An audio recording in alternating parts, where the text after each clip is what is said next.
So welcome to Supercomputing 2014 in New Orleans. I'm Torben Peterson. I'm a principal engineer at Seagate.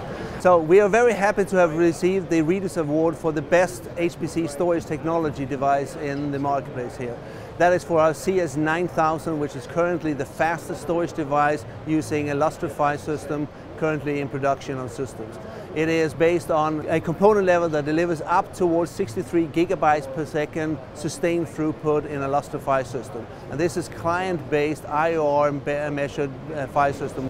In addition to that, we're also announcing the cluster store version of Lustre 2.5 that will be shipping within the next months, where we will be supporting distributed namespace servers, we will be supporting HSM and all the features of 2.5, all in an enterprise package that is fully supported by Seagate on Seagate hardware.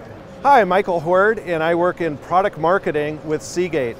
The important factor to look at when evaluating systems is the efficiency per drive.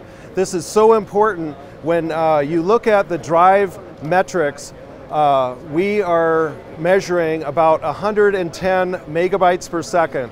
Why this is so important is our systems are 1/2 the footprint in the data center. So that's a huge amount of cost savings. It also saves you power and cooling.